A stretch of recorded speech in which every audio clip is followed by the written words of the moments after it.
एक चर्चित अखबार से बातचीत के दौरान सांसद पाडोले ने नागपुर सहित विदर्भ के आरटीओ विभाग में कथित अवैध वसूली और सिंडिकेट संचालन को लेकर गंभीर आरोप लगाए हैं। उन्होंने कहा कि इस पूरे मामले की विस्तृत शिकायत उन्होंने राज्य के मुख्यमंत्री सहित केंद्र सरकार के शीर्ष नेताओं को भेजी है, जिसमें संबंधित अधिकारियों और उनके कथित दलालों के नाम भी शामिल हैं। सांसद पाडोले के अनुसार नागपुर आरटीओ के एक वरिष्ठ अधिकारी का नाम इस शिकायत में प्रमुखता से लिया गया है। इसके अलावा नागपुर ग्रामीण और भंडारा जिले के कुछ अधिकारियों का भी इसमें समावेश है। उन्होंने मुख्यमंत्री से मांग की है कि इस पूरे प्रकरण की गहन जांच कर दोषियों पर मकोका के तहत कड़ी कार्रवाई की जाए। पाडोले ने बताया कि पिछले 2-3 महीनों से अंतर्राज्यीय नाकों पर ट्रकों से अवैध वसूली की शिकायतें लगातार सामने आ रही हैं। इस संबंध में उन्होंने प्रधानमंत्री नरेंद्र मोदी और गृहमंत्री अमित शाह को भी पत्र लिखकर जानकारी दी थी। उनका आरोप है कि इस शिकायत के बाद नागपुर शहर और संभाग के कुछ बड़े आरटीओ अधिकारियों ने उनके खिलाफ माहौल बनाने की कोशिश की और जनप्रतिनिधियों को भड़काने का काम किया। सांसद ने दावा किया कि उनके पास दलालों द्वारा ओवरलोडिंग के नाम पर की जा रही वसूली की पूरी सूची, संबंधित अधिकारियों की ऑडियो वीडियो क्लिपिंग और वाहनों के नंबरों का रिकॉर्ड मौजूद है, जिसे वे जल्द ही मुख्यमंत्री को सौंपेंगे। उन्होंने कहा कि इससे पूरे सिंडिकेट का पर्दाफाश हो सकेगा और दोषियों पर सख्त कार्रवाई संभव होगी। इस मुद्दे पर पहले भी राजनीतिक स्तर पर हलचल रही है।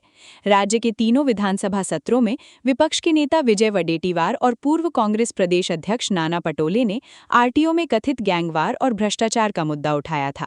अब सांसद पाडोले के खुलासे के बाद मामले ने नया मोड़ ले लिया है।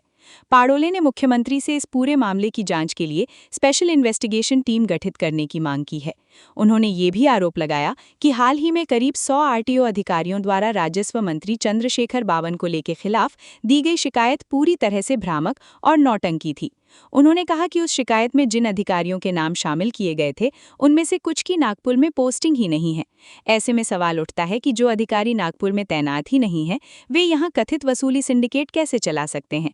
उल्लेखनीय है कि 100 अधिकारियों की ओर से दी गई शिकायत में गोंदिया में पदस्थ आनंद मोड़, खामगांव के योगेश खैरनार, अमरावती के राजू नगरे और अकोला के रविंद्र भैया पर सिंडिकेट चलाने के आरोप लगाए गए थे।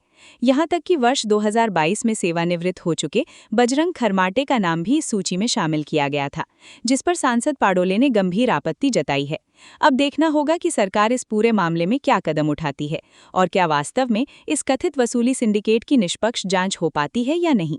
क्या आप भी चाहते हैं जटिल रोगों पर विशेष रूप से आयुर्वेदिक उपचार? तो मिलिए 77 वर्षों से आयुर्वेद सेवा में लगी हुई शिवशंकर आयुर्वेदिक एजेंसी। अनुभवी वैद्य डॉक्टर सभी प्रसिद्ध कंपनियों की दवाइयाँ और सभी प्रकार की जड़ी बूटियों और रोग प्रतिकारक शक्ति बढ़ाने के लिए कई प्रकार की दवाइयाँ प्राप्त करने का एकमात्र विश्वसनीय स्थान।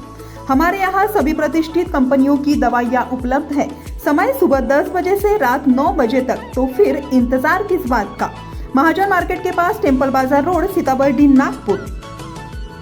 8605245080 9112079000।